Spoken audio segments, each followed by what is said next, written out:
नमस्कार विद्यार्थी मित्रांनो, चला कान्हा एज्युकेशनमध्ये आपले सर्वांचे स्वागत आहे. तर आज आपण AC मशीनमधील सिंक्रोनस मशीन हा टॉपिक डिस्कस करणार आहोत. याच्या अगोदरच्या लेक्चरमध्ये आपण सिंक्रोनस मशीन काय असेल, सिंक्रोनस मशीनचं कन्स्ट्रक्शन कसं असतं, सिंक्रोनस मशीन जे असेल एक्झॅक्ट त्याची बेसिक डिटेल जी असेल ती आपण ऑलरेडी डिस्कस केलेली आहे. तर त्याच्यामधलाच एक टॉपिक जो की सिंक्रोनस मशीनमधला रोटर, तो रोटर हा टॉपिक आज आपण डिस्कस करणार आहोत. बरोबर आहे. जसं आपण थ्री फेज इंडक्शन मोटर बघितली, थ्री फेज इंडक्शन मोटरमध्ये सुद्धा त्याचे काही स्टेटर आणि रोटर होते. तिथं रोटरचे जे काही पार्ट्स होते सेम लाईक दॅट आज आपण इथं सुद्धा सिंक्रोनस मशीनचे काही रोटर असतील किंवा ते रोटरचे टाईप्स असेल किंवा त्याचे पार्ट्स असेल आपण ते डिस्कस करणार आहोत. ओके. तर बघा त्याच्यामध्ये जर तुम्हाला सिंक्रोनस मोटरचा याच्यामध्ये पिक्चर दिसत असेल, कसा दिसतो बघा. सेम लाईक दॅट आपली सिंक्रोनस मोटर जी असेल ती इंडक्शन मोटरसारखी दिसते बऱ्यापैकी. ओके. बघा तर ही जी असेल याला म्हणतो आपण सिंक्रोनस मोटर किंवा हे इंटरनल पार्ट जर तुम्ही बघितले तर बघा हा रोटर असेल. बरोबर. इथे तुम्हाला सगळं मेन्शन केलेलं आहे. स्लिप रिंग असेल, याच्यामध्ये शाफ्ट असेल. हे इंटरनली तुम्हाला same like that synchronous motor ही इंडक्शन मोटरसारखी दिसते. ओके. तर सिंक्रोनस मोटर ही बाहेरून बघितल्या तुम्हाला कशी लक्षात येईल किंवा इंडक्शन मोटरमध्ये त्याच्यामध्ये डिफरन्स काय आहे, तर हे सुद्धा आपण एक व्यवस्थित डिस्कस करणार आहोत. बरोबर आहे. म्हणजे बाहेरून तुम्हाला बघितल्यावर सुद्धा लक्षात आलं पाहिजे की नेमकी सिंक्रोनस मोटर असेल की इंडक्शन मोटर असेल. क्लिअर आहे. जस्ट फक्त तुम्हाला मी इमेज दाखवण्याचा प्रयत्न केला जेणेकरून तुम्हाला थोडंफार लक्षात येईल. बघा तर त्याच्यामध्ये दोन जे रोटर होते जे आपण अगोदर डिस्कस केलेले आहेत, तर त्याच्यामध्ये आपण आता हे रोटर वन बाय वन डिटेलमध्ये डिस्कस करू. बरोबर आहे. आता इथे जर तुम्ही बघितलं तुम्हाला एक थोडी इमेज बघत असेल, ही इमेज दिसते बघा मोटूची आणि पतलूची. अरे कहना क्या चाहते हो. बरोबर आहे. तर हा मोटू जे असेल, मी असा पिक्चर इथं का दिला किंवा मी याला असं काय नाव दिलं हे आपण आता तुम्हाला ज्यावेळेस आपण डिटेल बघू त्यावेळेस तुमच्या लक्षात येऊन जाईल. बरोबर आहे. तर सगळ्यात पहिले जे असेल त्याचे दोन टाईप्स असतात त्याच्या रोटरचे. तर सगळ्यात पहिला कोणता आहे, सॅलियन पोल आणि दुसरा जो असतो सिलेंड्रिकल पोल, जो की आपण ऑलरेडी डिस्कस केलेला आहे. बरोबर आहे. तर आज आपण सॅलियन पोल रोटर काय असतो हे डिटेलमध्ये डिस्कस करणार आहोत. बरोबर आहे. किंवा सिलेंड्रिकल पोल रोटर काय असतो ते सुद्धा आपण डिटेलमध्ये डिस्कस करणार आहोत. ओके. त्याच्यामध्ये बघा सॅलियन पोल जो तुम्हाला अशा प्रकारे दिसतो. क्लिअर आहे. आणि ॲक्च्युअल रिअल जर तुम्ही बघितलं तुम्हाला खाली बघा इथं हा अशा पद्धतीने तुम्हाला सॅलियन पोल रोटर दिसत असतो. क्लिअर आहे. हां. तर आज आपल्याला एकदम डिटेलमध्ये पूर्ण त्याच्या क्लिअरिफिकेशन करायचं आहे. ओके. तर इथे जर तुम्ही खाली डायग्राम बघितली तर बघा तुम्हाला असे चार पोल दिसतात. बरोबर आहे की नाही. आता N असेल, S असेल, N असेल, S असेल, हे पोल जे असतात हे पोलचा जर तुम्ही आउटर पार्ट बघितला, बरोबर आहे, हा आउटर पार्ट तुम्हाला कसा दिसतो, एक प्रोजेक्टर टाईप दिसायला लागला. बरोबर आहे. तर हे असेच का डिझाईन केलेले असेल. बरोबर आहे. किंवा त्याच्यामध्ये जर तुम्ही बारीक बारीक हे डॉटेड लाईन जर बघितले that is called as damper winding. काय म्हणतो आपण त्याला, डॅम्पर वाइंडिंग. बघा तुम्हाला मेन्शन सुद्धा केलं डॅम्पर बार. डॅम्पर बार किंवा डॅम्पर वाइंडिंग कशासाठी वापरत असतो हे सुद्धा आपण व्यवस्थित डिटेलमध्ये डिस्कस करणार आहोत. बरोबर. त्याच्यानंतर बघा स्टील स्पॅडर काय असतात, हे स्टील स्पॅडर इथं काय यूज केले, त्याचा यूज काय आहे हे सुद्धा आपल्याला बघायचं आहे.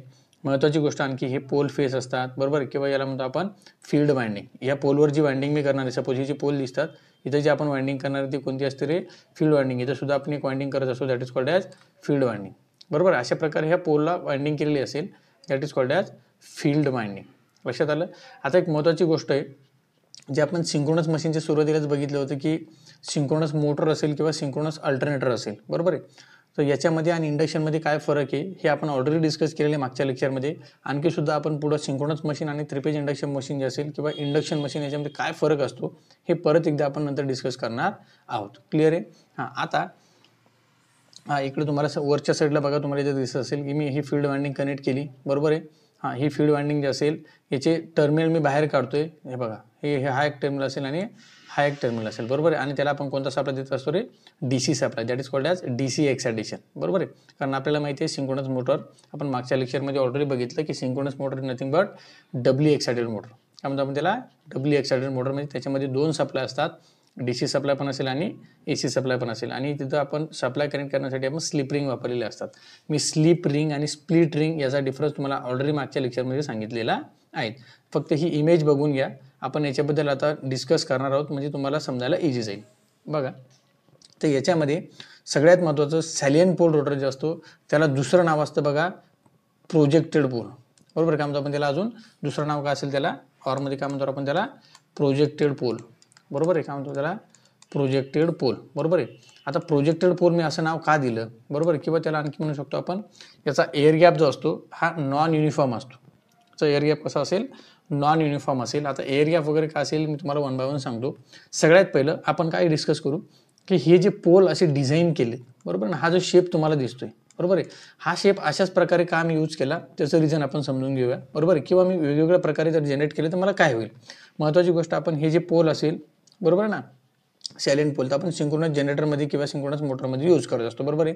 आता सपोज मी कन्सिडर केलं मला अल्टरनेटरमध्ये किंवा सिंक्रोनस जनरेटरमध्ये मला जर वापरायचं असेल, बरोबर आहे, तर मला त्याच्यापासून प्युअर सायनोसायडल वेव्हफॉर्म तयार करायची. कारण आपल्याला जनरेटरचा आउटपुट काय समजा कन्सिडर केला आपण, मला AC सप्लाय मला आउटपुट पाहिजे, तर मला प्युअर सायनोसायडल भेटायला पाहिजे, बरोबर आहे. मग मला प्युअर सायनोसायडल कधी भेटेल. आता याचे जर तुम्ही तिन्ही डायग्राम ऑब्झर्व केले ना, तर बघा ह्या सेंटरला जर तुम्ही इथं ऑब्झर्व केलं, बरोबर आहे, तर हे जो गॅप दिसतो हा खालचा काय तुमचा रोटर असेल आणि हा कुठला पार्ट आहे तुमचा स्टेटर असेल, बरोबर आहे. हा एअर गॅप बघा, या साईडला जर बघितलं आपण तर इथं एअर गॅप बघा, बरोबर आहे. आणखी बघा इथं एअर गॅप बघा, क्लिअर आहे. आणखी इथं जर बघितलं तुम्ही इथं सुद्धा तुम्हाला एअर गॅप दिसेल. आता हा एअर गॅप जर तुम्ही बघितला ना, तो पॉईंट टू पॉईंट थोडा वेगवेगळा मिळतोय. लक्षात आलं. सेम लाईक दॅट इथं बघा, इथं जो एअर गॅप असेल, बरोबर आहे, सेम लाईक दॅट तो एअर गॅप इथे असेल. इथला एअर गॅप बघा, इथला पण एअर गॅप बघा आणि इथला सुद्धा एअर गॅप बघा. म्हणजे काय झालं, आता ह्या तिन्ही डायग्राममध्ये आपल्याला काही गोष्टी क्लिअर करायच्या. आता गोष्टी क्लिअर करायची म्हणजे काय सर, समजा मला एक प्युअर सायनोसायडल वेव्हफॉर्म तयार करायची असेल, बरोबर आहे ना, मला काय करायची, एक प्युअर सायनोसायडल वेव्हफॉर्म तयार करायची. मी सपोज कन्सिडर केलं एक्स ॲक्सिस आणि हा वाय ॲक्सिस, क्लिअर आहे. याला म्हटलं आपण टाईम आणि याला म्हटलं आपण फ्लक्स, बरोबर आहे. सेम लाईक दॅट इथंही सुद्धा मी तेच करतो, क्लिअर आहे. आता मला प्युअर सायनोसायडल वेव्हफॉर्म तयार करण्यासाठी मी हे डायग्राम जे असेल त्या कशा ड्रॉ करतो एकदा व्यवस्थित त्याला पहिले समजून घ्या, बरोबर आहे ना. इथं मी समजा कन्सिडर केलं फ्लक्स, इथं सुद्धा कन्सिडर केलं आपण फ्लक्स. मला प्युअर सायनोसायडल कशी मिळू शकते, मी इथं कन्सिडर केलं सपोज टाईम, क्लिअर आहे. आता फर्स्ट फिगर बघा, सगळ्यात पहिली जर तुम्ही फिगर बघितली तर याच्यामध्ये तुम्हाला एक गोष्ट ऑब्झर्व होईल, बरोबर. याच्यामध्ये तुम्हाला एक गोष्ट ऑब्झर्व होईल की मी ज्यावेळेस इथं हा रोटरचा वरचा जो पोर्शन दिसतोय मला, बरोबर ना, वरच्या पोर्शनचा शेप बघा. आता हा air gap between stator and rotor आहे, बरोबर आहे. Air gap between stator and rotor आहे आणि तो एअर गॅप जो असेल, बरोबर, हा एअर गॅपच्या रिलक्टन्सवरून ठरत असतं आपली की सायनोसायडल वेव्हफॉर्म कशी तयार होईल किंवा जी वेव्हफॉर्म तयार होणार आहे ती कशी होणार आहे किंवा ती फ्लक्स जनरेट कशा होणार आहे. कारण आपल्याला माहिती आहे की ही एअर असते, बरोबर आहे. एअर म्हणजे काय की आपल्याला त्याच्या एअरचा रिलक्टन्स सुद्धा बघावा लागतो आणि या रिलक्टन्सवर डिपेंड असतं की तुमच्या फ्लक्स किती असतील. लक्षात आलं. मग आता मला म्हणायचं काय की याच्यामध्ये जर तुम्ही ऑब्झर्व केलं, तुम्हाला एक गोष्ट लक्षात येईल बघा की याचा शेप जो असेल, बरोबर ना, याचा शेप आणि याचा शेप, तिघांचा शेप कसा आहे रे, वेगळा आहे, बरोबर आहे. आता इथं जर ऑब्झर्व केलं तर इथं एअर गॅप जो होता हा थोडा कर्व शेप असतो, हा पण कसा आहे, कर्व शेप, ओके. याच्यामध्ये तुम्ही इथं ऑब्झर्व केलं, इथला एअर गॅप आणि इथला एअर गॅप, हा सगळा एअर गॅप तुम्हाला डिफरंट शेपमध्ये दिसायला लागला. कसा दिसतोय, डिफरंट. पण तुम्ही इथं जर ऑब्झर्व केलं हे तिन्ही पॉईंट तुम्हाला नियर अबाउट सेम दिसतील. नियर अबाउट कशी दिसतील तुम्हाला, सेम. म्हणजे याचा अर्थ काय होईल की इथं काय होईल, इथं फ्लक्स तुमच्या अशा जनरेट होईल आणि काही वेळासाठी तुमच्या फ्लक्स कशा असेल तुम्हाला इथं कॉन्स्टंट मिळते, बरोबर आहे. बघा तुमच्या फ्लक्स जे असेल काही वेळासाठी तुम्हाला कसे मिळेल रे, कॉन्स्टंट मिळेल, बरोबर. याला थोडा आपण व्यवस्थित करण्याचा प्रयत्न करू. बघा इथं जर तुम्ही ऑब्झर्व केलं ना, बघा माझ्या फ्लक्स जे असेल अशा काही वेळासाठी मला कशा मिळतील, कॉन्स्टंट, बरोबर आहे. आता ही जर तुम्ही बघितली तर ही वेव्हफॉर्म तुमची प्युअर सायनोसायडल असेल का, बिलकुल नाही आहे, बरोबर. चला सेकंड डायग्राममध्ये जर तुम्ही बघितलं, सेकंड डायग्राममध्ये काय होईल, ज्या वेळेस तुम्ही इथं जर बघितलं असेल, बरोबर आहे. आता एअर गॅप जर तुम्ही बघितला तर मधामध्ये एअर गॅप तुम्हाला जास्त दिसतो कारण हा कर्व शेप आहे, लक्षात ठेवा. आणि इथला एअर गॅप तुमचा कमी असेल, लक्षात आलं. मग आता मला माहिती आहे सर की एअर गॅप जास्त आहे, बरोबर आहे. मी काय म्हणतो रे, एअर गॅप जास्त आहे, याचा अर्थ काय, त्याच्या फ्लक्स जे असेल कशा असेल, मग सॉरी फ्लक्स म्हटल्यापेक्षा आपण काय म्हणू शकतो, एअर गॅप सपोज माझा जास्त असेल. मग एअर गॅप जास्त आहे तर सर मला माहिती आहे त्याचं 100% रिलक्टन्स काय असेल, जास्त असेल, बरोबर आहे. आणि रिलक्टन्स जर जास्त आहे सर तर 100% तिथले फ्लक्स जे असेल ते कसे असेल, कमी. कारण रिलक्टन्स जो असतो तो काय करत असतो, फ्लक्सला अपोजिशन करत असतो किंवा फ्लक्सला अपोज करत असतो, बरोबर आहे. म्हणजे एअर गॅप जास्त असेल तर त्याचा रिलक्टन्स जास्त आहे, त्याच्या फ्लक्स ऑलवेज कशा असेल रे, कमी असेल, बरोबर आहे. मग मला एक लक्षात आलं सर की इथं सेंटरला जर मी बघितलं तर एअर गॅप मला जास्त दिसतोय कारण हा कर्व असल्यामुळे मला हा जो गॅप असेल हा कमी आहे आणि हा साईडला पण कसा आहे, कमी. म्हणजे इथं जर तुम्ही ऑब्झर्व केलं ना तर इथली कशी फ्लक्स जनरेट होईल, इथं थोडा असा कर्व शेप तिथं तयार होईल, बरोबर. म्हणजे अशा प्रकारे तुमची फ्लक्स जनरेट होईल किंवा अशा प्रकारे तुमची काय होईल, वेव्हफॉर्म जनरेट होईल. लक्षात आलं. इथं जर मी कन्सिडर केलं, हा माझा तो रोटर होता, बरोबर ना, हा तो माझा रोटर आहे. असा रोटरचा शेप मी कन्सिडर केला तर या पट्ट्यात किंवा मधल्या सेंटरला मला काय होईल, थोडा असा कर्व खाली आल्यासारखं होईल कारण इथं मोर एअर गॅप असल्यामुळे माझे फ्लक्स काय झाले रे, कमी झाले. इथं जर तुम्ही ऑब्झर्व केलं, सेम लाईक दॅट मी आता जे आपण सुरुवातीला डिस्कस केलं तसंच तुम्हाला इथे सुद्धा ऑब्झर्व होईल, बरोबर आहे. अशा प्रकारे तुमचा तो रोटर होता. क्लिअर आहे. हां, आता हे झाले दोन्ही कंडिशन आपण डिस्कस केले. आता थर्ड कंडिशनमध्ये बघा, थर्ड कंडिशनमध्ये तुमच्या लक्षात येईल की मी काय केलं, हा पोल जो असेल, हा पोल इथं जर सेंटरला तुम्ही बघितलं, बरोबर ना, सेंटरला जर बघितलं तर एअर गॅप खूप कमी आहे, बरोबर आहे. इथला एअर गॅप जो असेल तो जास्त झाला, इथला एअर गॅप अजून जास्त झाला, इथला एअर गॅप अजून जास्त झाला, इथला पण एअर गॅप अजून जास्त झाला, एअर गॅप असा हळूहळू वाढत चाललोय, बरोबर आहे. मग इथं जर तुम्ही बघितलं तर इथं पण एअर गॅप जो असेल तिथं खूप जास्त एअर गॅप झाला. म्हणजे याचा अर्थ काय, याची वेव्हफॉर्म जी असेल ती एक्झॅक्ट तुम्हाला अशी मिळेल बघा, बरोबर. ही झाली समजा पॉझिटिव्ह अपसायकलसाठी, बरोबर. ही झाली तुमच्या पॉझिटिव्ह अपसायकलसाठी आणि सेम लाईक दॅट वेव्हफॉर्म तुम्हाला कोणासाठी मिळणार आहे, निगेटिव्ह अपसायकल, बरोबर आहे. मग इथं जर तुम्ही बघितलं तुम्हाला वेव्हफॉर्म जी असेल ती कशी मिळायला लागली, प्युअर सायनसॉइडल. कशी मिळायला लागली, प्युअर सायनसॉइडल. म्हणून याला म्हणत असतो आपण प्रोजेक्टेड पोल. म्हणून मी हे पोल चॉईस केले फॉर सिंक्रोनस मोशन. लक्षात आलं, लक्षात आलं, ओके. हां, आता मी तुम्हाला सुरुवातीला जे डायग्राम बघितली तुम्ही लक्षात आलं असेल बघा, ही डायग्राम तुम्हाला बघितल्यावर लक्षात येईल बघा. हे जे पोल असेल आपण असे प्रोजेक्टेड का चॉईस केले त्याचं रिझन मी तुम्हाला आता व्यवस्थित समजून सांगितलेलं आहे. लक्षात राहील, ओके. हां, मग याचा महत्त्वाचा मुद्दा असा होतो की आता याच्यामध्ये एअर गॅप जो असेल तो युनिफॉर्म आहे किंवा नॉन युनिफॉर्म हे कसं ठरवायचं सर, बरोबर आहे. हेही आपण डिस्कस करू, बरोबर आहे. आता युनिफॉर्म आणि नॉन युनिफॉर्म गॅप तुम्हाला मी सांगतो कसं असतो. आता इथं जर तुम्ही बघितलं याच्यामध्ये 4 पोल आहे. आता 2 पोल मशीन असेल, 4 पोल मशीन असेल, हे सगळं आपण व्यवस्थित डिटेलमध्ये डिस्कस करणार आहे की 2 पोलमध्ये काय होतं, 4 पोलमध्ये काय होतं, हे सगळं आपण एकदा बघू. पण अगोदर मी तुम्हाला कन्स्ट्रक्शन समजून सांगतो नेमकं एक्झॅक्ट पोल कसे असतात किंवा रोटर कसे असतात. इथं जर तुम्ही बघितलं एअर गॅप खूप कमी आहे, बरोबर आहे ना, बरोबर आहे ना. हां, आणि इथं जर बघितलं तुम्ही एअर गॅप कसा आहे, खूप जास्त आहे, बरोबर आहे की नाही. इथं एअर गॅप कसा आहे, जास्त. इथे एअर गॅप कसा आहे, कमी. That is called as non uniform air gap.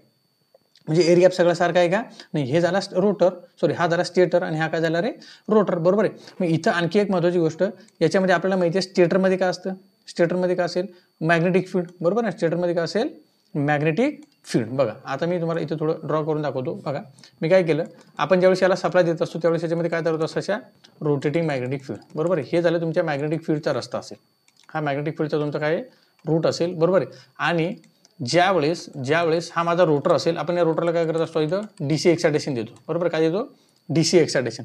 आता हा नॉन युनिफॉर्म एअर गॅप याचा अर्थ काय होऊ शकतो, किंवा नॉन युनिफॉर्म एअर गॅप जर असेल तर त्याचा ॲडव्हान्टेज काय असू शकतो किंवा डिसएडव्हान्टेज काय असू शकतो, आपण हे व्यवस्थित एकदा डिस्कस करू. बघा आता इथे जर तुम्ही बघितलं ना, इथे जर बघितलं तर आपण हा आपला सेंटर आहे, हा आपला काय रे, सेंटर आहे, बरोबर आहे. हा इथं तुमचा शाफ्ट असतो. आता मी काय केलं, इथून जर मी एक प्रोजेक्ट तयार केला किंवा मी इथून एक डायग्राम ड्रॉ केली तर मला एक ॲक्सिस असा दिसतोय, बरोबर आहे. आणि एक सरळ जर तुम्ही ॲक्सिस कन्सिडर केला तर हा एक मला ॲक्सिस दिसतोय, बरोबर आहे. हा एक ॲक्सिस मला दिसायला लागला, क्लिअर आहे. हां, आता हा ॲक्सिस जर बघितला तुम्ही एक्झॅक्ट याच्या सेंटरला असेल, बरोबर आहे. आणि हा ॲक्सिस जर तुम्ही बघितला तर एक्झॅक्ट पुढे या 2 पोलच्या मधामध्ये दिसतोय, बरोबर. कुठे दिसतोय, 2 पोलच्या मधामध्ये. तर that is called as quadratic axis किंवा त्याला म्हणतो आपण क्यू ॲक्सिस, आणि याला म्हणतो असतो आपण डायरेक्ट ॲक्सिस. याला काय म्हणतो आपण, डायरेक्ट ॲक्सिस. आता मला एक सांगा की डायरेक्ट ॲक्सिस जे असेल त्याचा एअर गॅप कसा आहे रे, डायरेक्ट ॲक्सिसचा एअर गॅप कसा आहे, कमी आहे, बरोबर आहे. आणि क्वाड्रॅटिक ॲक्सिस जे असेल त्याचा एअर गॅप कसा आहे रे, जास्त आहे, बरोबर आहे. हां, मग मला तुम्ही आता सांगितलं सर की जर एअर गॅप माझा जास्त असेल तर 100% माझे रिलक्टन्स पण कसा असेल, सॉरी इथं नाही, एअर गॅप माझा कसा आहे, कमी आहे. मग एअर गॅप जर कमी आहे तर माझा रिलक्टन्स कसा असेल, कमी असेल, बरोबर आहे. आताच आपण डिस्कस केलं आणि हे बेसिकमध्ये तुमचं ऑलरेडी झालेलं आहे, बरोबर आहे. मग एअर गॅप कमी आहे सर तर माझं रिलक्टन्स पण ऑलवेज कमी असेल, बरोबर आहे. एअर गॅप जर जास्त आहे सर तर 100% माझं रिलक्टन्स पण कसं असेल, जास्त आहे. मग जर माझा रिलक्टन्स कमी आहे याचा अर्थ 100% माझ्या फ्लक्स कसे असतील तर जास्त असतील. माझे रिलक्टन्स जास्त आहे म्हणजे 100% माझ्या फ्लक्स कसे असतील सर, कमी आहे, बरोबर आहे. हे छोट्या कन्सेप्ट एकदम क्लिअर करून टाका. That is called as quadratic axis, that is called as direct axis. Clear झालं, ओके. चल आता हा मुद्दा जर तुम्हाला लक्षात आला असेल, बरोबर आहे, हा मुद्दा जर तुम्हाला लक्षात आला असेल, कारण आपल्याला डी ॲक्सिस आणि क्यू ॲक्सिस म्हणजे काय, डायरेक्ट ॲक्सिस आणि क्वाड्रॅटिक ॲक्सिस एकदम डिटेलमध्ये डिस्कस करायचं आहे. आता इथे जर तुम्ही ऑब्झर्व केलं इथे एक छोटासा एक अँगल तयार झाला, मी त्याला म्हटलं सपोज म्हटलं थीटा, एक अँगल तयार झाला ना, बरोबर आहे. आता या अँगलवरून आपल्याला 2 अँगल बघायचे, एक म्हणजे इलेक्ट्रिकल अँगल आणि दुसरा म्हणजे मेकॅनिकल अँगल, बरोबर आहे. हे सुद्धा आपण डिटेलमध्ये डिस्कस करणार आहे की इलेक्ट्रिकल अँगल काय असतो, किती असतो, तो कशावरून ठरवला जातो, मेकॅनिकल अँगल काय असतो, किती असतो, तो कशावरून ठरवला जातो, आपण याला सुद्धा व्यवस्थित डिस्कस करणार आहोत, क्लिअर आहे. मग मला एक सांगायचं की जस्ट तुमच्या सॅलियन पोल रोटर कसा असतो हे थोडंफार लक्षात आलं असेल, बरोबर आहे. आणखी महत्त्वाची गोष्ट, या सॅलियन पोल रोटरमध्ये काय स्पेसिफिकेशन काय असतं की त्याची डायमीटर जे असेल, बरोबर आहे, त्याची डायमीटर आणि लेंथ या 2 गोष्टी आपल्याला डिस्कस करायचे. बरोबर आहे. मी तुम्हाला सुरुवातीला एक पिक्चर दाखवला होता की याच्यामध्ये सायलेंट पोल रोटरला आपण एक मोटूचं चित्र दिलं होतं. कशाचं चित्र दिलं होतं रे? मोटू. मोटू म्हणजे कसा थोडा जाड आहे, ढेबरा म्हणतो आपण त्याला, बरोबर आहे. मग हा रोटर सुद्धा त्याच्यासारखा दिसतो. मग याच्यासाठी आपल्याला डायमीटर कसा असेल? जास्त असेल आणि ॲक्सेल लेंथ त्याची कशी असेल रे? कमी असेल, बरोबर आहे ना. डायमीटर जास्त आणि ॲक्सेल लेंथ कशी त्याची? कमी आहे, बरोबर आहे. मग हा डायमीटर आणि ॲक्सेल लेंथ जो असेल याच्यावरून एक महत्त्वाची गोष्ट ठरते. एक सपोज एक्झाम्पल मी तुम्हाला म्हटलं की एखादा जाड माणूस असेल किंवा मी सपोज एक्झाम्पल आपण म्हटलं छोटू आणि पतलू असेल, बरोबर आहे. आता मला सांगा मोटू आणि पतलू असेल. आता मोटू आणि पतलू या दोघांपैकी जास्त कोण पळणार? लक्षात आलं? लक्षात आलं? बघा मी काय म्हटलं तुम्हाला, मोटू आणि दुसरं कोण असेल? पतलू, बरोबर आहे. मोटू आणि पतलू या दोघांपैकी जास्त कोण पळणार? ऑलवेज कोण पळणार रे? मोटू नाही पळणार, ऑलवेज कोण पळणार? पतलू, बरोबर आहे. मोटू पळू शकतो का? नाही पळणार. म्हणजे मोटूची रनिंग कशी असेल? कमी असेल. दॅट्स वाय मग हे ट्रिक्स याच्यासाठी बनवली किंवा हे शब्द मी याच्यासाठी दिले तुम्हाला लक्षात राहावं. म्हणजे याचा अर्थ माझ्या एक लक्षात आलं असेल की सॅलियन पोल रोटरची जर डायमीटर जास्त आहे, सॅलियन पोल रोटर जर लेंथ कमी आहे, याचा अर्थ याला मी म्हटलं हा मोटू आहे किंवा हा थोडा जाड आहे, बरोबर. याची डायमीटर जास्त आहे म्हणजे ऑलवेज 100% हा कमी रन करत असेल, बरोबर ना. म्हणजे काय म्हणू शकतो? कमी रन म्हणजे म्हटल्यापेक्षा याचा स्पीड ऑलवेज कसा असेल रे? कमी असेल. कसा असेल याचा स्पीड? कमी असेल, बरोबर आहे. म्हणजे मला एक लक्षात आलं की सॅलियन पोल रोटर हा 100% काय होतो? आपण कमी स्पीडसाठी वापरतो. काय वापरतो आपण? कमी स्पीडसाठी. आता महत्त्वाची गोष्ट सर, मग हे कमी स्पीड असेल जास्त स्पीड असेल याच्यासोबत आणखी काही कन्सेप्ट रिलेट आहे का? यस, 100% आहे. आठवा, तुम्ही जर बघितलं असेल तर तुम्ही स्पीडचं रिलेशन तुम्हाला माहीत असेल 120 F/P. आपण सिंक्रोनस स्पीडचं रिलेशन काय बघितलं होतं? 120 F/P. ज्यावेळेस म्हणजे मी म्हणू शकतो स्पीड जो असेल is inversely proportional to the P.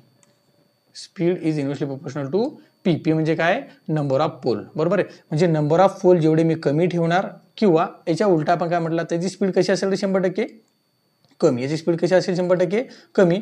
जर याची स्पीड कमी असेल तर 100% याची नंबर ऑफ पोल कशी असेल? मग जास्त असतील, बरोबर आहे. आणि जर स्पीड जास्त असेल तर 100% नंबर ऑफ पोल कशी असतील? कमी. पण मी तर आत्ताच तुम्हाला सांगितलं की याचे डायमीटर जास्त आहे. याचे डायमीटर जास्त असल्यामुळं, बरोबर आहे, आणि याची लेंथ काय? कमी. याचे डायमीटर जास्त आहे आणि डायमीटर जास्त असल्यामुळे स्पीड कसं असेल? कमी असेल, बरोबर आहे. आता याला आपल्याला जर टेक्निकल भाषेमध्ये बोलायचं झालं, बरोबर आहे ना, मी काय सांगायला लागलो, जर समजा आपल्याला टेक्निकल भाषेमध्ये बोलायचं असेल तर आपण टेक्निकल भाषेमध्ये कसं बोलू शकतो की सॅलियन पोल रोटर जो असेल त्याच्यामध्ये नॉन युनिफॉर्म एअर गॅप आहे, बरोबर आहे ना. काय? नॉन युनिफॉर्म एअर गॅप आहे. मग नॉन युनिफॉर्म एअर गॅप असल्यामुळे काय होतं की त्याच्यामध्ये ऑसिलेशन जास्त होतं, बरोबर आहे. ऑसिलेशन जास्त होणे म्हणजे सरळ मी म्हणू शकतो ना अनबॅलन्स होऊ शकतो, बरोबर आहे. तर अनबॅलन्स झाल्यामुळे किंवा ऑसिलेशन जास्त झाल्यामुळे आपल्याला काय करावं लागेल? त्याला ते ऑसिलेशन कमी करावं लागेल. तर ते ऑसिलेशन कमी करण्यासाठी मी आणखी एक अरेंजमेंट केली आहे, that is called as damper winding. काय म्हणतो आपण त्याला? Damper winding. त्या ऑसिलेशनला डॅम्प करण्यासाठी आपण कोणती वाइंडिंग वापरलेली आहे? Damper winding. लक्षात आलं? लक्षात आलं? ओके. आणि दुसरं मी तुम्हाला आता जिथे दाखवलं होतं बघा, पाठीमागच्या डायग्राममध्ये जर तुम्ही बघितलं असेल, मी तुम्हाला एक स्टेप स्पॅडर नावाचं एक पॉईंट तुम्हाला सांगितलं होतं, बरोबर आहे ना. आता हा याचं काम काय असतं? हा इथं बघा, स्टील स्पॅडर किंवा असेल त्याला आपण स्टेप स्पॅडर म्हणू शकतो. आता स्टील स्पॅडर जो असेल याचं काम काय असतं? तो काय करतो?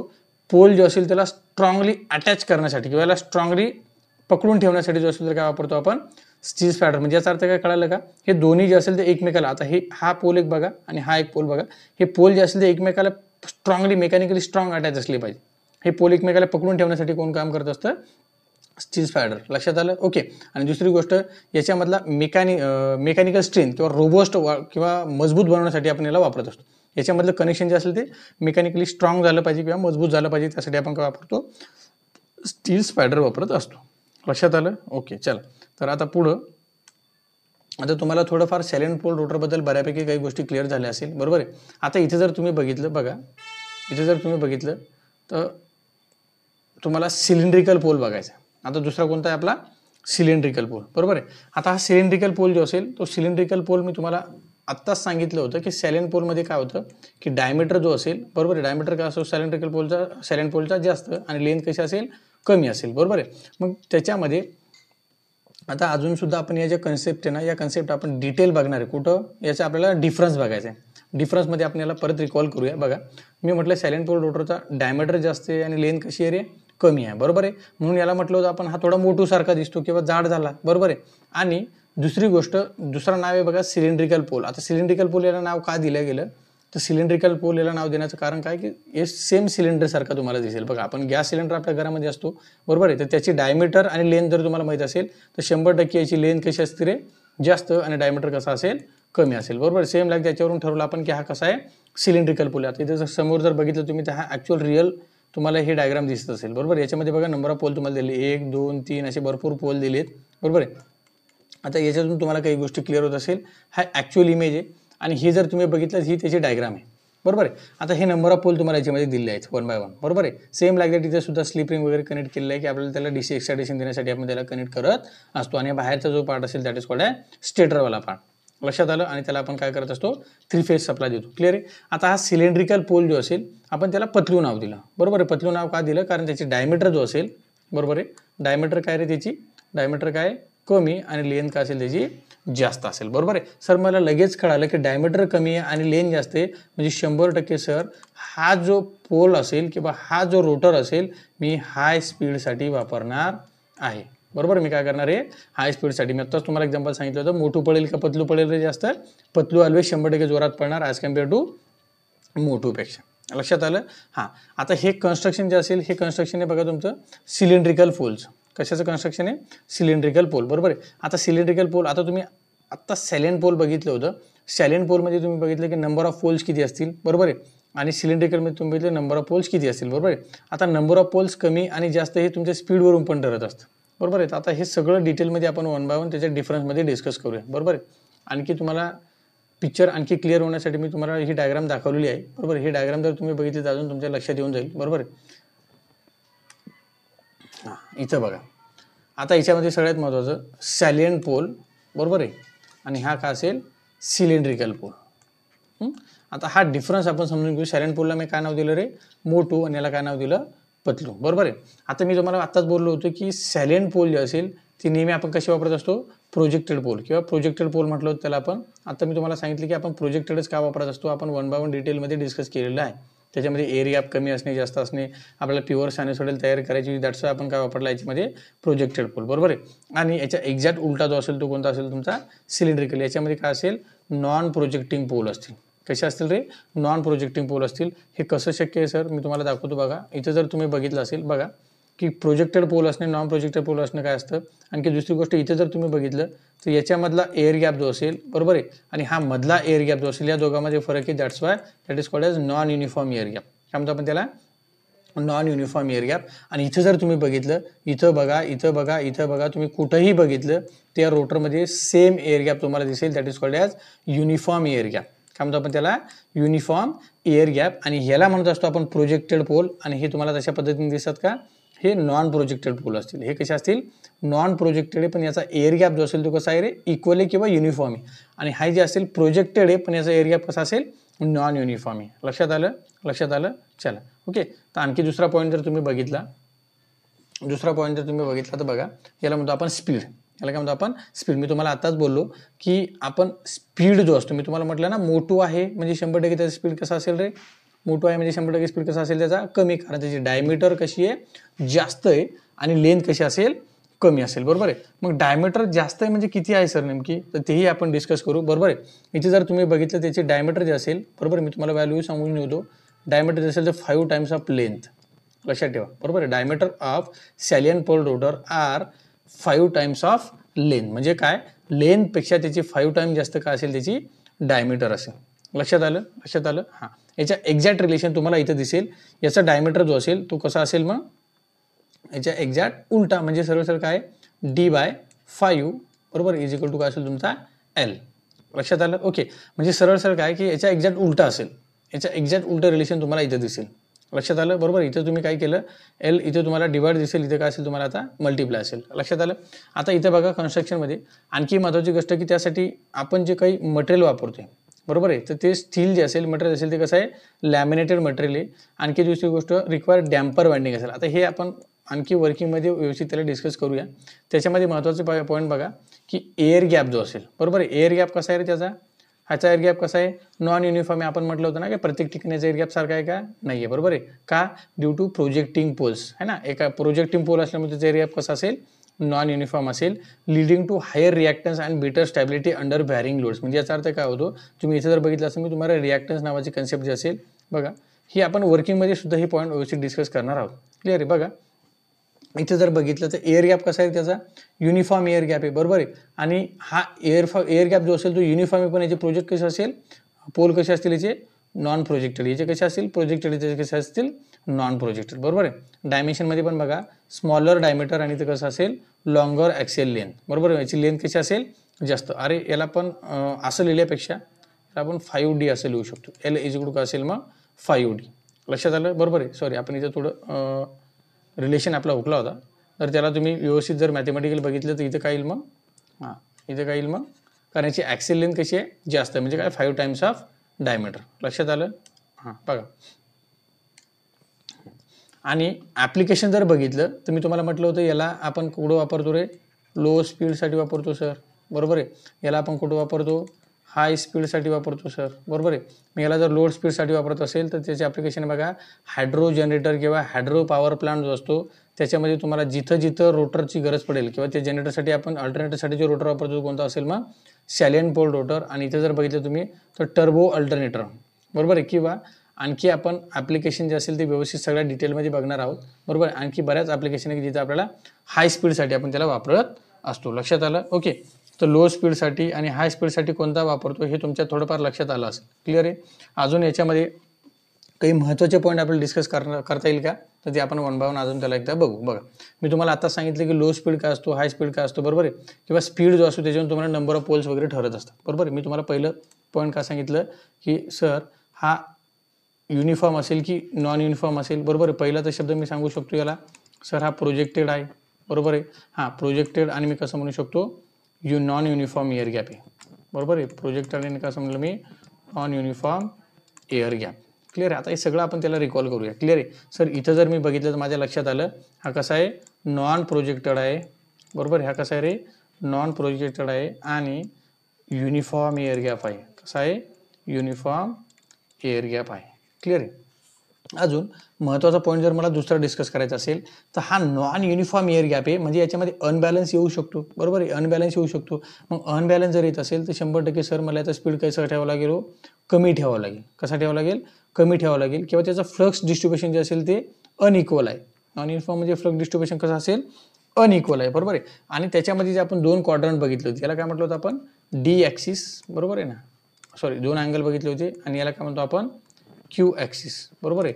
आता डी ॲक्सिस आणि क्यू ॲक्सिस हे दोन्ही पण लक्षात ठेवा की याचा एअर गॅप जो असेल, बरोबर, याचा एअर गॅप कसा होता डी ॲक्सिसचा कमी होता आणि याचा एअर गॅप जो असेल तर डी ॲक्सिसचा कसा क्यू ॲक्सिसचा कसा होता जास्त होता, बरोबर आहे. दॅट्स वाय डी ॲक्सिस आणि एक्स ॲक्सिस क्यू ॲक्सिसचा एअर गॅप कमी जास्त असल्यामुळे काय झालं होतं त्यालाच म्हटलं होतं आपण नॉन युनिफॉर्म. यालाच काय म्हटलं होतं आपण नॉन युनिफॉर्म एअर गॅप, बरोबर आहे. हां हे सगळ्या कन्सेप्ट एकमेकाला रिलेटेड, क्लिअर आहे.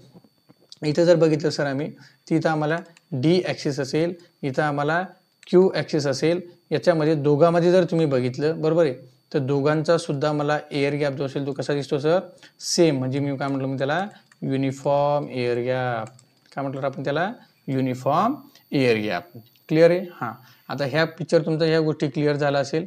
हां अजून महत्त्वाची गोष्ट, आता मी तुम्हाला म्हटलं होतं की याचा स्पीड जो असेल तो कसा आहे सर लो स्पीड आहे. याचा स्पीड कसा असेल लो स्पीड आहे, कारण तो नॉन युनिफॉर्म एअर गॅप आहे, बरोबर आहे. त्याच्यामुळे ऑसिलेशन होऊ शकतं किंवा तो अनबॅलन्स होऊ शकतो जर जास्त स्पीडमध्ये वापरलं तर, बरोबर आहे. मग तसं होऊ नये म्हणून आपण त्याला काय करतो लो स्पीडमध्ये वापरतो. मग लो स्पीड म्हणजे किती सर, तर जनरली आपण 52 जवळपास 1000 RPM पर्यंत त्याला आपण वापरू शकतो. 52 किती वापरू शकतो आपण त्याला 1000 RPM. हा डाटा सगळा एकदम व्यवस्थित लक्षात ठेवा, हा स्टॅटिक डाटा आहे, क्लिअर आहे. आणि सेम लाईक दॅट सर मला जर सिलेंड्रिकल बघायचं असेल तर मी सिलेंड्रिकलचा स्पीड किती देऊ शकतो नियर अबाउट. आता हे डिपेंड असतं की तुमचं सपोज तुम्ही फ्रिक्वेन्सीवर पण सांगू शकता. सपोज मी जर 50 हर्ट्ज कन्सिडर केलं, जनरली आपल्या इंडियामध्ये आपण 50 हर्ट्जच वापरतो, किंवा 60 हर्ट्ज कन्सिडर केलं तर 50 हर्ट्जसाठी, कारण हे कॅल्क्युलेशन तुम्हाला ऑलरेडी माहिती 120 f/p. जर तुम्ही फ्रिक्वेन्सी टाकली तुम्हाला लगेच लक्षात येऊन जाईल की जनरली याला आपण 1500 म्हणजे 1500 ते जवळपास 3000 RPM पर्यंत त्याला वापरू शकतो, 3000 RPM, बरोबर आहे. आणि जर त्यावेळेस तुम्ही 60 फ्रिक्वेन्सी ठेवताल, बघा मी तुम्हाला म्हटलं ना NS काय असेल 120 f/p, बरोबर आहे. ज्यावेळेस तुम्ही इथे 60 ठेवसाल आणि नंबर ऑफ पोल जे असेल तर त्यानुसार तुम्हाला लक्षात येऊन जाईल की जवळपास याला आपण नियर अबाउट 1800 ते जवळपास आपण 3600 RPM पर्यंत त्याला वापरू शकतो, बरोबर आहे. हां सर तुम्ही पोल कुठून ठरवले हो, बरोबर आहे ना. आताच म्हणले तुम्ही की 120 एफ फ्रिक्वेन्सी तर ठेवली, मग पोल कुठे गेले, बरोबर आहे. ते हे पोलचंही तुम्हाला सांगतो बघा. मी तुम्हाला आत्ताच लक्षात आलं असेल की मला स्पीडचं कन्सेप्ट कळाली, मला स्पीडची कन्सेप्ट कळाली, बरोबर आहे. मग जर मी ह्याच्यामध्ये स्पीड कमी ठेवतोय सर, तर 100% तुम्ही बघितलं की N is inversely proportional to the number of pole, बरोबर आहे. म्हणजे 100% सर याचे पोल जास्त असायला पाहिजे. का, तुम्हीच म्हटले ना स्पीड कमी आहे, बरोबर. मग स्पीड कमी म्हणजे पोल का असेल, जास्त असेल. मग पोल जास्त असेल तर ते पोल किती असू शकतात, तर नियर अबाउट त्याचा जर स्टॅटिक डाटा तुम्ही बघितला तर 6 to 120 पोल मी त्याच्यामध्ये वापरू शकतो. किती वापरू शकतो रे, 6 to 120 पोलपर्यंत आपण त्याला यूज करू शकतो, बरोबर आहे. आता इथं जर बघितलं सर तर 100% याचा स्पीड कसा आहे, याचा स्पीड कसा आहे आपल्याला माहिती, स्पीड कसा याचा जास्त आहे, बरोबर आहे. मग स्पीड जर जास्त आहे तर आपल्याला माहिती नंबर ऑफ पोल जे कसे असतील सर, कमी असतील, बरोबर आहे. नंबर ऑफ पोल कसे असतील जे कमी आहे. मग जनरली किती असेल सर, तर जनरली त्याची स्टॅटिक डाटामध्ये व्हॅल्यू असेल 2 ते 4 पोल आपण त्याच्यामध्ये वापरत असतो, बरोबर. किती वापरतो आपण, जनरली 2 ते 4 पोल आपण त्याच्यामध्ये वापरत असतो. क्लिअरही कळालं, क्लिअरही कळालं. हां, म्हणजे 2 ते 4 पोल तुम्हाला लक्षात आलं कसं असेल. डायग्राममध्ये जर तुम्ही बघितलं असेल बघा, तुम्हाला डायग्राम बघितल्यावर लक्षात येईल बघा. इथं बघा दिसतं 1, हा 2, हा 3, हा 4, बरोबर आहे ना. हे व्यवस्थित त्याला कन्सेप्ट जरा लक्षात ठेवा. अजून एक महत्त्वाची गोष्ट आहे, तुम्हाला एक महत्त्वाचा एक पॉईंट सांगतो अजून. इथं जर तुम्ही बघितलं ना बघा, सॅलियंट पोलमध्ये आणि सिलेंड्रिकलमध्ये अजून एक तुम्हाला एक महत्त्वाचा डाटा सांगतो. इथं जर बघितलं तुम्ही तर जवळपास याच्यामध्ये 2/3, बरोबर आहे. मी याच्यासाठी डाटा सांगतोय किती, 2/3 एवढा पार्ट जो असेल, बरोबर आहे. एवढा पार्ट म्हणजे काय, 3 पैकी 2, बरोबर आहे. म्हणजे सपोज मी काय म्हटलं की ती टोटल पार्ट तुमचा किती आहे, 3% आहे. तर समजा 3 पैकी जर 2 एवढा पोर्शन जो असेल, 3/2 पोर्शन जो असेल किंवा 2/3 पोर्शन असेल, तो पूर्ण जो पोर्शन असेल तुमचा कायसाठी वापरलेला आहे, एवढा एरिया कायसाठी वापरलेला आहे, फीड वाइंडिंगसाठी. बघा ना तुम्ही, हे पूर्ण भरलेलं आहे. तसं लक्षात आलं, हे पूर्ण काय झालेलं असेल, पूर्ण भरीव दिसतं तुम्हाला, इथे पूर्ण भरलेलं आहे, बरोबर आहे. इथे जर बघितलं तुम्ही तर काय, एवढा एक पोल आहे, इथं पूर्ण गॅप मोकळा, एवढा एक पोल इथं पूर्ण गॅप मोकळा, एवढा एक पोल इथं पूर्ण गॅप मोकळा, बरोबर आहे. मग याच्यामध्ये काय, मॅक्झिमम पोर्शन तुमचा फीड वाइंडिंगसाठी वापरलेला आहे. म्हणजे जवळपास त्याला आपण काय म्हणतो, स्टॅटिक डाटानुसार 2/3 पोर्शन जो असेल तो कायसाठी वापरला आहे, आपण फीड वाइंडिंगसाठी वापरलेला आहे. कायसाठी वापरलेला आहे, फीड वाइंडिंगसाठी. बघा नाही तर दिसतं ना तुम्हाला, हे बघा, ही बघा फीड वाइंडिंग दिसते, ही बघा फीड वाइंडिंग दिसते, ही बघा फीड वाइंडिंग दिसते. म्हणजे काय, 3 पैकी 2/3 म्हणजे लक्षात आलं, 3 पैकी 2 आपण काय वापरतो, फीड वाइंडिंगसाठी वापरत असेल. क्लिअर आहे. हा एक महत्त्वाचा आणखी एक पॉईंट तुमच्या लक्षात राहू द्या. क्लिअर आहे, कळालं. हां, आता बघा त्याच्यानंतर पुढचा पॉईंट जो असेल, हां इथं आपण इथं आलो, बरोबर आहे. याचा स्पीड जो असेल, याच्या स्पीडवरून मी सर याचे पोल ठरवले, याच्या स्पीडवरून सुद्धा मी काय केलं, याचे पोल ठरवले, बरोबर आहे. हां, अजून महत्त्वाचा गोष्ट की आपण काय म्हटलं होतं सर, याचा डायमीटर जो असेल तो कसा असतो सर, जास्त आहे, आणि याची लेंथ कशी असेल, कमी आहे, बरोबर आहे. मग सर लेंथ आणि डायमीटरचा रिलेशन जनरली जर बघितला तर किती कमी आणि किती जास्त आहे, तर मी काय म्हटलं होतं, D = काय म्हटलं आपण, 5L, म्हणजे 5 टाइम्स ऑफ लेंथ असेल. लक्षात आलं, 5 टाइम्स का असेल, लेंथ असेल. क्लिअर आहे. हां, अजून आता सेम लाईक दॅट जर मला इकडे बघायचं असेल सर, तर मी काय म्हणू शकतो की 5th नंबरचा पॉईंट, याची डायमीटर जे असेल, याची डायमीटर काय सर, कमी आहे, कारण तुम्हीच म्हटलं याला हा पतलू आहे आणि याची लेंथ जी असेल ती कशी असेल, जास्त आहे, बरोबर आहे. मग डायमीटर कमी आणि लेंथ जास्त आहे, याच्यावरून मी सांगू शकतो सर की इथं तुम्ही याच्या एक्झॅक्ट उलटं म्हटले की काय, लेंथ = काय असेल, 5 × D, that is relation of length and diameter of rotor. कळालं. हे सगळे पॉईंट जे असेल हे खूप महत्त्वाचे पॉईंट्स होते, जे की मी फक्त कन्स्ट्रक्शनबद्दल सांगितले. अजून आपल्याला त्याच्या वर्किंगमध्ये घुसायचं आहे, किंवा हे वर्क कसे करतील, काय करतील, हे आपल्याला सगळं डिस्कस करायचं आहे, बरोबर आहे.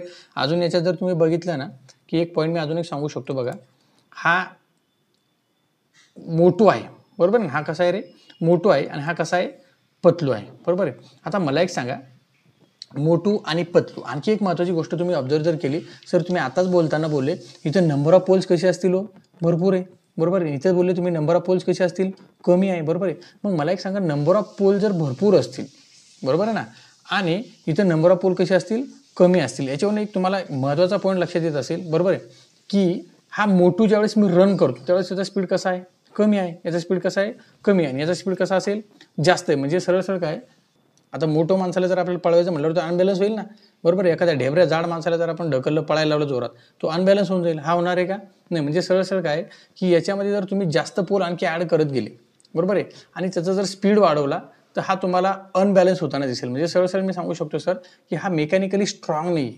हा मेकॅनिकली स्ट्रॉंग आहे का, नाही, हा वीक आहे. आणि हा जर बघितला तुम्ही तर हा मेकॅनिकल कसा असेल, स्ट्रॉंग असेल, बरोबर. म्हणजे याला आपण जास्तीत जास्त स्पीडने याला रन करू शकतो. लक्षात आलं? कळालं सगळ्यांना? ओके. तर चला, तर सायलेंट पोल रोटर आणि सिलेंड्रिकल पोल रोटर तुम्हाला काय असेल हे थोडंफार लक्षात आलं असेल. जस्ट तुम्हाला थोडं कन्स्ट्रक्शन जरी कळलं तर भरपूर झालं. याच्यानंतर आपण याच्यामध्ये कसे काम केलं जातं किंवा हे वर्क कसे करतात हे पॉईंट एकदम व्यवस्थित डिटेलमध्ये डिस्कस करणार आहोत. चला, बाकी असेल तर तुम्ही ही ॲक्च्युअल डायग्राम बघू शकता. हे बघा, याचे डायमीटर जे असेल जास्त आहे आणि लेंथ कशी असेल कमी असेल. याची जर बघितलं तर लेंथ भरपूर आहे पण डायमीटर कसा आहे कमी आहे. हा असेल तुमचा पतलूवाला आणि हा असेल तुमचा मोठवाला. लक्षात आलं? तुम्हाला थेरॉटिकल सुद्धा आपण कन्सेप्ट क्लिअर केला आणि तुम्ही इमॅजिनरी किंवा डायग्राम सुद्धा बघितले असेल. तर चला, आज आपण इथं थांबून जाऊया. ठीक आहे, थँक्यू.